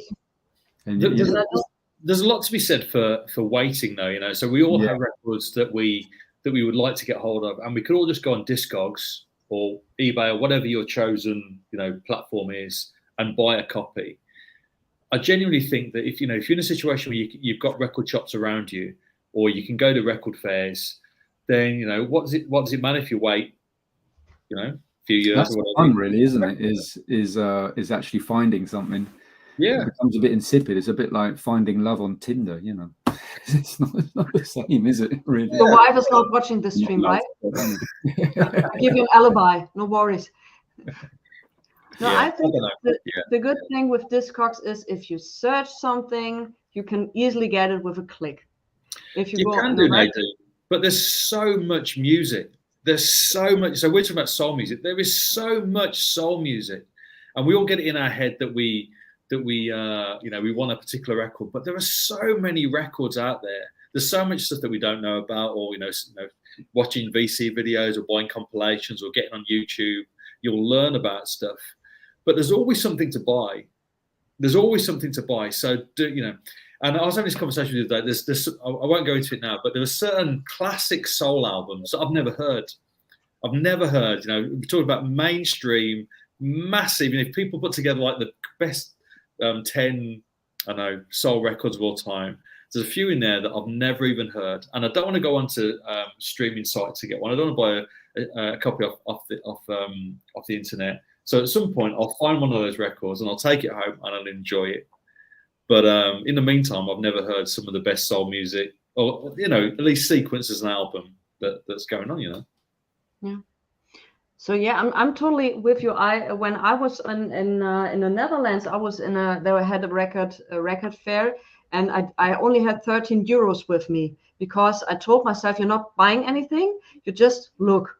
That was a huge mistake because at one booth there were 2 records, and I was so desperate. I was like, "Are you taking paper?" And he said, "Yes, of course." I said, "Thank God, I want this, and this." And I found this by coincidence. Hold on, I'll make myself big. Martha Bass Rescue Me, and this is on the Checker label, and this is a mixture of gospel and kind of 60s soul, and she does a gospel version of Rescue Me.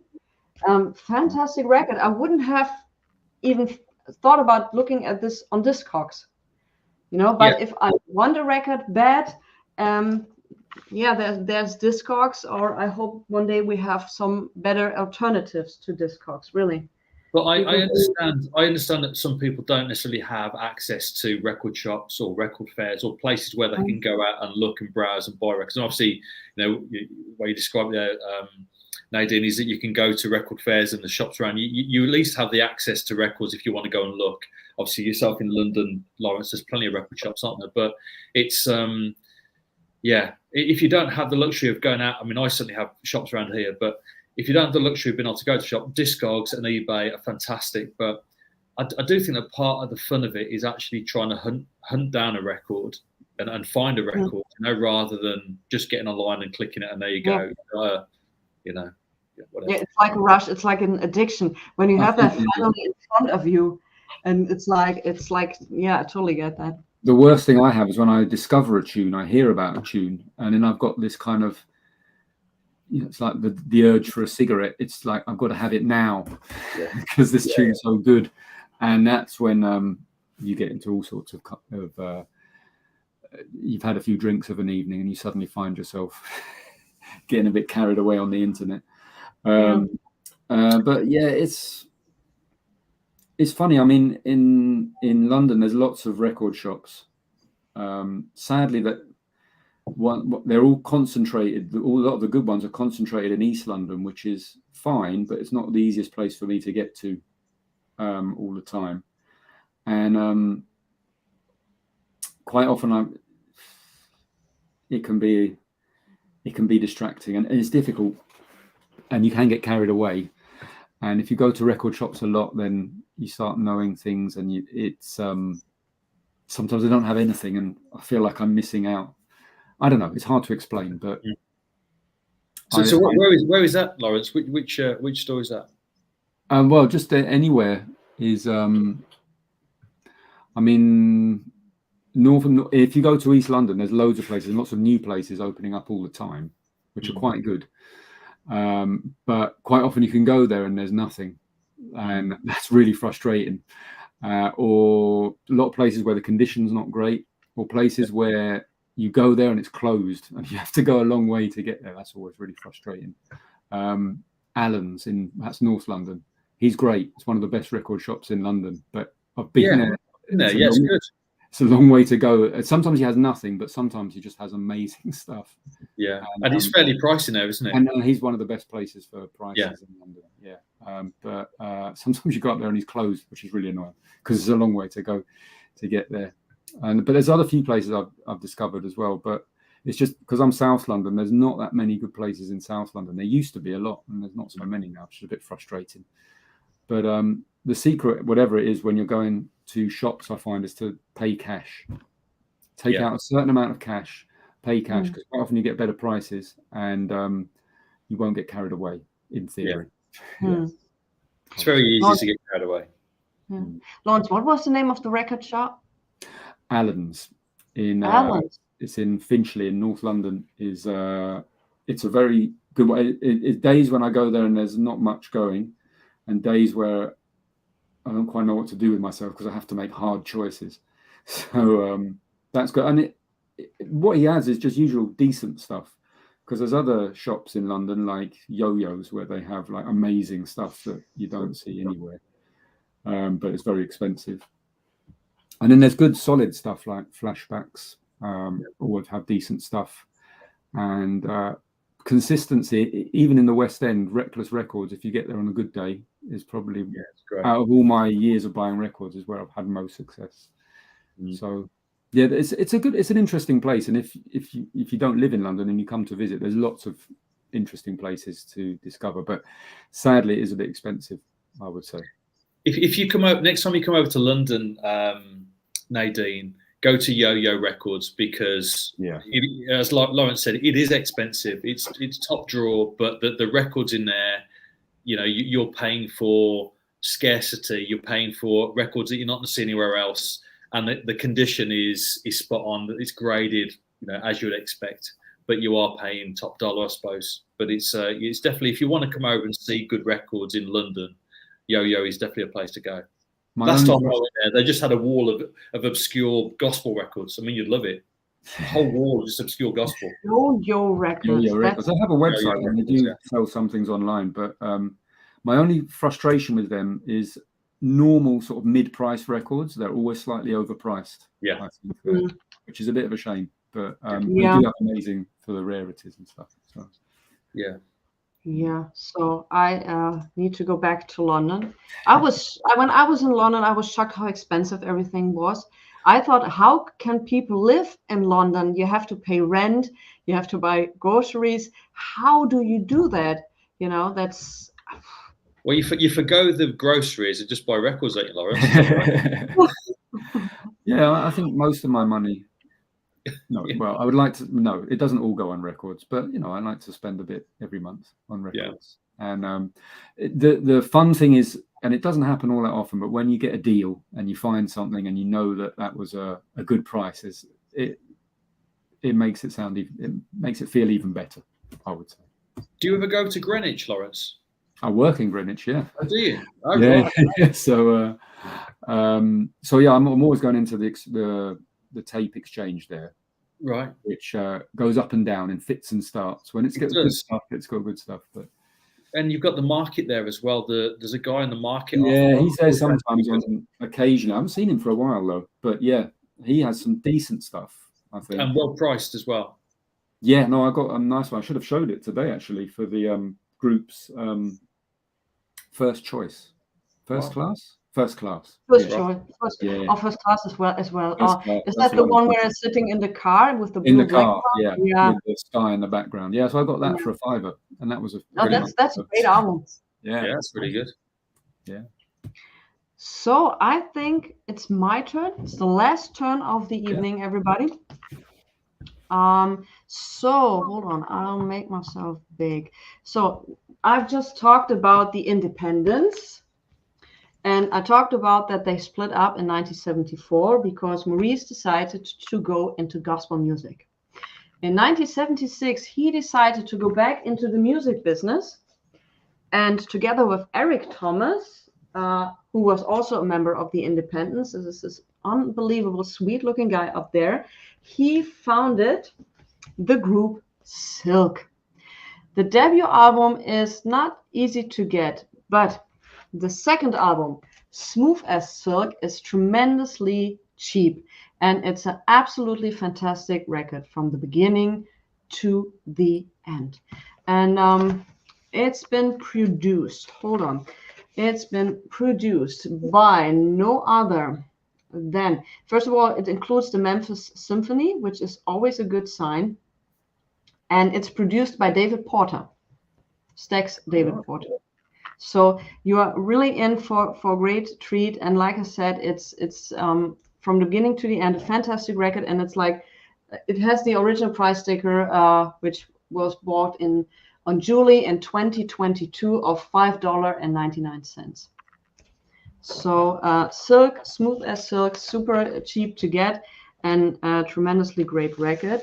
And I'm playing the track Leaving Me, which is a different one from the one which was the big hit from the Independents. So hold on for a This isn't the Silk on Philadelphia Records.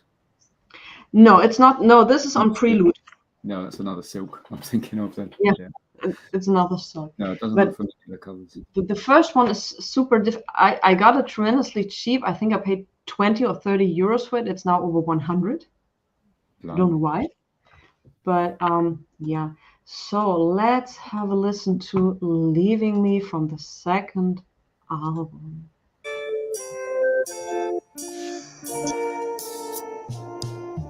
Leaving me, why are you leaving me? Is that so easy to do? After all we've been through, how could you walk away? With nothing to say. Life's been hard for me too, but I struggle with you.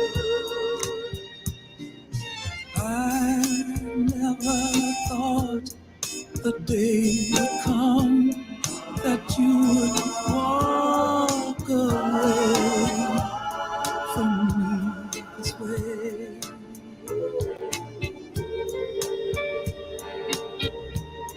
Oh, sugar, 'cause I'm always... So this is such a song for the girls. I love it. It sounded nice though. Yeah, and the whole album is it's absolutely beautifully and cheap. And I think the second one, both albums you can find on Spotify to listen to. Cool. All right. So, okay, next episode was Soul Records on a Budget, which is challenging. It's challenging, yeah. And we're including singles. Yes, of course. Maybe that might help. Of course, you can include singles. You can include. I have some too. That's a good idea. 12-inch, 45, a 7-inch. Even if someone is having 10-inch, we can all bring that up. Oh, this is going to be exciting. No, I'll be quite intrigued. The problem is, I've got a lot of records which I didn't pay that much for, but maybe if I got them 15, 20 years ago, they've suddenly gone up in price a bit. But I like the challenge, though. Yeah, we have to check that they're still kind of affordable. Yeah. Nothing is more frustrating than say, oh my God, I want this track. And then, it's now 100. Yeah. Yeah. No, I think that's a good topic. Yeah, that's a great topic. So, guys, someone in the gallery still having question about quitting smoking, about other things, just let us know. Otherwise, we're going to wrap it up. Sounded a little dirty. What sounded dirty? Who's got the best dance moves? I like that from John Moreno. Yeah. I think it's Lauren. I only dance once a year, and that's when I go to Colombia for Christmas. And it's basically I have to dance so that people can comment on it. and be very polite about, "Oh, you're better than last year." But yeah. Oh, Brilliant. wow. I'm not really very coordinated in that way. See, Lawrence, what I like it when you do your videos, obviously you've got a wall behind you where you've got LPs up on the wall, on rails, on shelves. And I like the mix of stuff there. So you've got clearly your Latin records and soul records, and then you've got like Metallica and Black Sabbath. Yeah, I think I've had a few comments on people, and they're still waiting for the day when I do like my top 10 heavy metal records and everything, which I do quite like. But it's part of domestic harmony. You can't just hog the decoration in the living room. So my wife, although she's from Colombia, she's far more into heavy metal and things like that. So incidentally, which means Discog's quite useful for that, because Christmas, finding obscure heavy metal records is hard, and that's expensive. If you think soul music's expensive, metal is hard. But it's been very useful for Christmas presents. But yeah, she likes her metal. So that's brilliant. A nice mix, and I think it makes for an interesting backdrop. Although I think I disappoint quite a few people who watch my videos. Maybe I need to mention some Metallica and some. Start talking about some Guns N' Roses, and love it. Yeah. I do like. I mean, I love Black Sabbath. I always enjoy listening to them, and I've been to loads of metal gigs. Yeah. She leaves me at the back, so says, don't get into trouble. I'll stay out of the mosh pit, and Slayer. Wow. That's heavy. That was my first heavy metal gig. It was Slayer and Megadeth. From the dramatic to Slayer. Wow. It was all right. It was okay. But I mean, I saw Black Sabbath. They were good. I enjoyed that one. Metallica I've seen a couple of times. They were always great. Enjoy them, even if the I'm not like a hardcore fan. But I can recognize most of the songs. So it's a good night out. No, I've seen Metallica a couple of times, and then, whether you're into that sort of music or not, they're an incredible band, aren't they? Oh, definitely, it's an experience, and they know how to do a good show.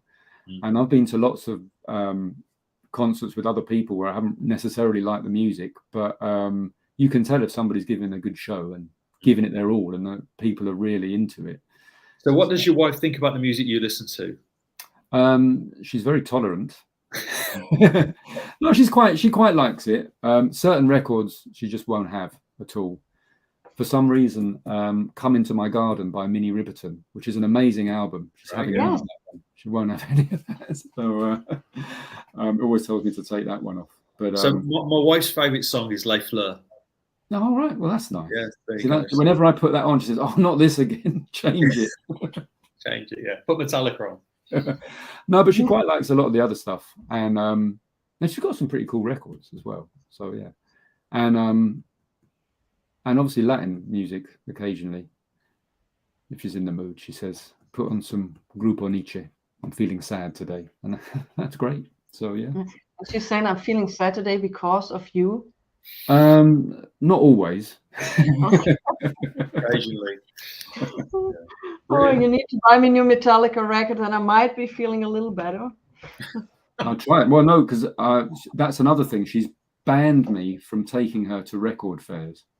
She says, if you want to go to a record fair, you can go, but I'm not going, because when she goes, the last time we went to one, she ended up spending over 100 quid. She got like an original copy of the Black Album by Metallica and all sorts of stuff, and came away with all these amazing records, but metal, it's not cheap. So she told me that I can go on my own now. All right, Ed just asked, I think this one is from 1976 and this is from 1977. So like I said, the first one is not cheap. The second one is, in my opinion, the better one and super cheap. All right, everybody. I would say after 1 hour and 53 minutes, we're going to wrap it up. Thank you, Lawrence. Okay. Thank you, John. Thanks Great show. Yeah, enjoyed it very, very much. And we see each other next time. Yeah. And so everybody have a great weekend. Go party, whatever you like. So yes. Sometimes we're going to have the after party in the backstage area once the show is over. All right. Thank you, everybody. Have a great evening. And yeah, we see each other next time. Yeah, great. Okay. Really enjoyed that. Yeah. Thanks, everyone. Bye. Bye-bye.